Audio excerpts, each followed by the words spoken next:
Bom dia, você que me assiste. Deus abençoe a tua semana, no nome de Jesus.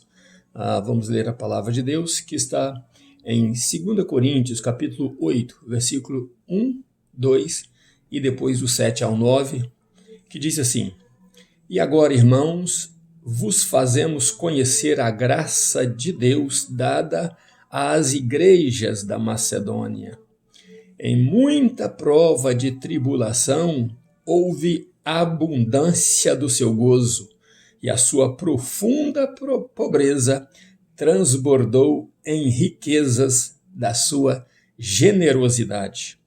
Portanto, assim como em tudo tendes abundância, em fé, em palavra, em ciência, em todo zelo e no vosso amor para conosco, assim também sobressaí nesta graça. Paulo então fala o testemunho da igreja, lá das igrejas da Macedônia, né, como eles eram pobres, se tornaram ricos em benevolência, em generosidade, né, porque a graça de Deus ali estava. Ele está dizendo agora à igreja de Corinto: vocês também que têm abundância em fé, em palavra, em ciência, em todo o zelo e no vosso amor para conosco, assim também sobressaí a vossa graça. Estejam como eles estavam, repletos de graça.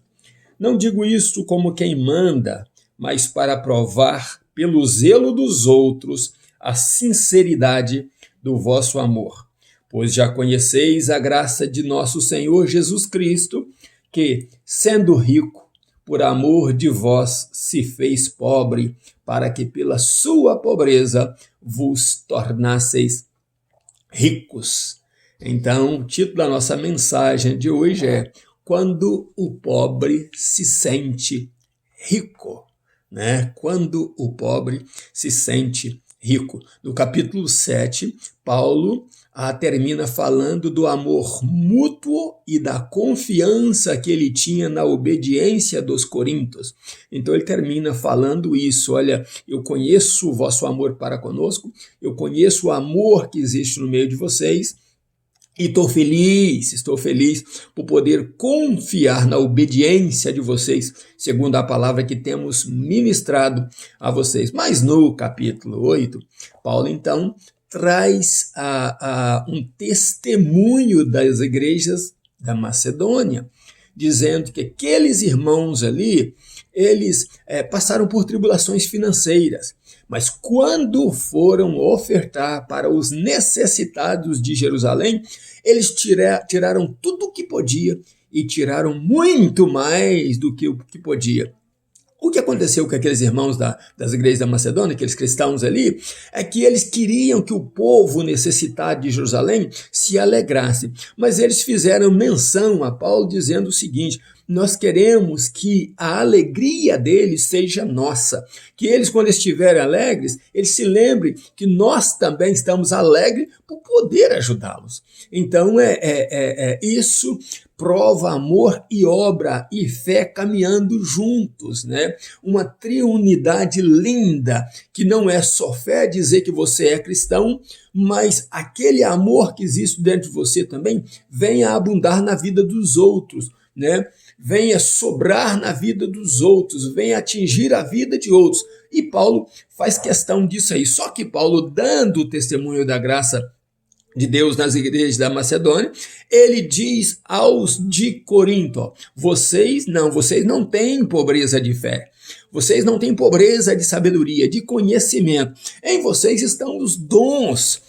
Mas eu quero que vocês lembrem das igrejas da Macedônia, que eles, nisso que vocês têm, eles talvez não tinham, mas eles tiveram um coração enorme. Eles tiveram um desejo de abençoar enorme. E eles olharam para a necessidade dos outros, né, dos outros irmãos que estavam em Jerusalém. E então fizeram com alegria. Vocês também não precisam tirar mais do que o que vocês têm, mas use o amor que vocês têm, use o que vocês têm para abençoar a outros. O que vocês têm aí né, de sobra, de abundância que Deus tem dado, use para abençoar a outros, porque essa oferta que será tirada aí será um benefício muito grande para as igrejas que sofrem. Então, vocês vivam isso na prática, porque hoje vocês estão fazendo isso, ó, a igreja de Corinto. Amanhã pode ser eles que estejam abençoando vocês, nós não conhecemos o dia de amanhã. Então, semeie a boa semente, ajude os necessitados.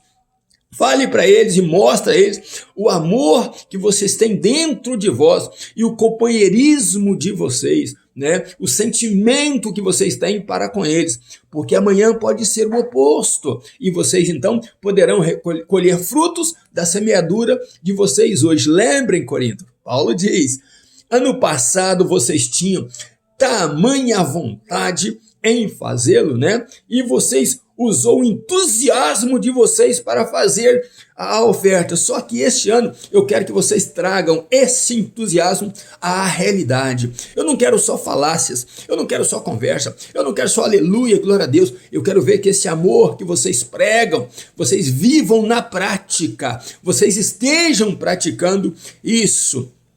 E o apóstolo Paulo diz o seguinte, olha, os que têm abundância não devem tirar aquilo de tudo que tem, não. Tire o que vocês podem tirar, para vocês que têm muito, possa ajudar aqueles que nada têm ou quase nada têm. E então haja equilíbrio e igualdade. Nenhum fica com muito, com demais, e nem outro fica com de menos. Vamos equilibrar isso no meio do povo de Deus, para que não haja essa diferença nas igrejas, uns muito ricos e outros com os pés no chão, como eu já preguei em outras mensagens no passado, um desequilíbrio total, uns comem caviar, né? Outros não têm nem o que comer dentro da igreja de Deus. Onde está o amor em prática, a fé em prática e as boas obras em prática? Nós precisamos isso dentro da igreja de Deus. Nós precisamos olhar para os nossos irmãos e conhecer não só a fé deles, mas o estômago deles também, a necessidade deles, através das suas roupas, através das suas atitudes.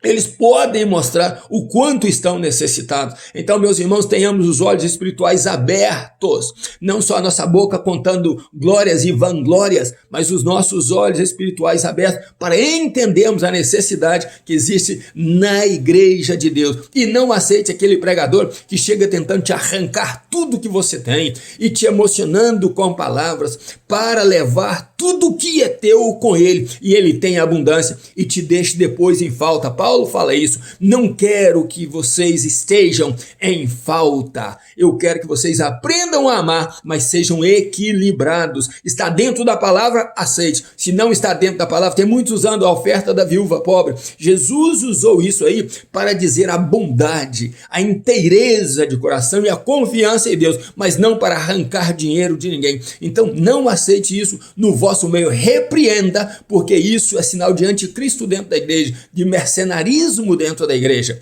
Não aceite no nome de Jesus. E Paulo então diz a eles, eu quero que vocês sejam equilibrados na fé e no amor, vocês têm todos os dons, pratiquem este dom, que é o da benevolência, né? Que é da generosidade, e a igreja de Deus não terá falta se vocês se deixarem ser usados por Deus. Lembrem-se, hoje vocês são abastados, amanhã pode ser o contrário.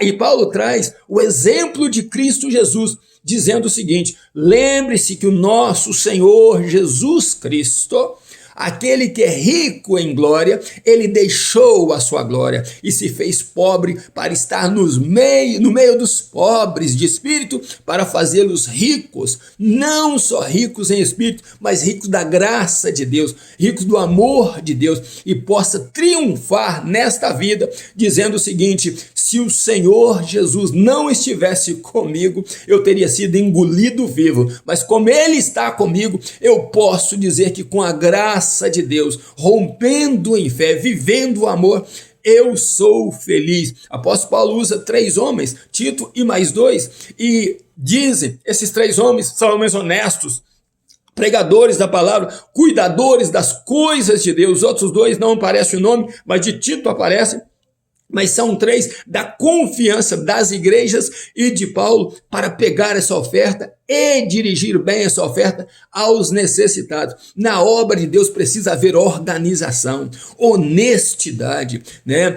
Tem que haver uma boa reputação daqueles que trabalham principalmente com o dinheiro da igreja para executar bem a obra de Deus e para dividir bem a obra de Deus. Então, no nome de Jesus, que a igreja do Senhor procure se organizar mais, que a tua igreja, meu irmão, minha irmã, procure se organizar mais. Quando for para missões, missões. Quando for para o necessitado, para o necessitado. Quando for para o tesouro do templo, para o tesouro do templo. Mas não para enriquecer esses mercenários que andam por aí. Aprendam a ser dirigido por Deus, aprenda a ser dirigido pela palavra de Deus e deixe Deus abundar na tua vida as riquezas de glória dele. Você e eu somos a igreja do Deus vivo, nós somos particularmente templos do Espírito Santo, mas juntos somos a igreja do Senhor Jesus e precisamos estar organizados para que depois, no dia do juízo, nós tenhamos o que apresentar diante de Deus. Então, no nome de Jesus,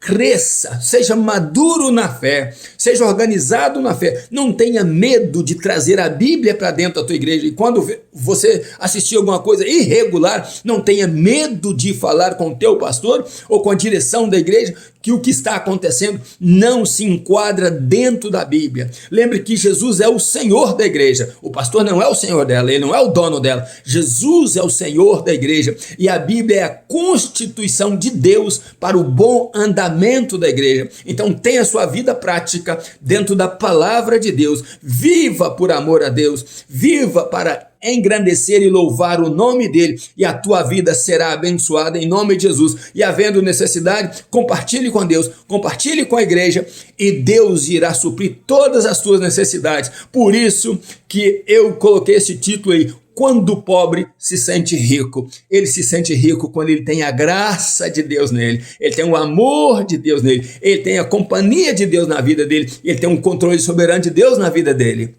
Então, meu querido e minha querida, eu desejo para você um grande dia abençoado em nome de Jesus, ainda nos meus pijamas buscando a Deus. Pastor Riva Martins, Deus abençoe você e família em nome de Jesus.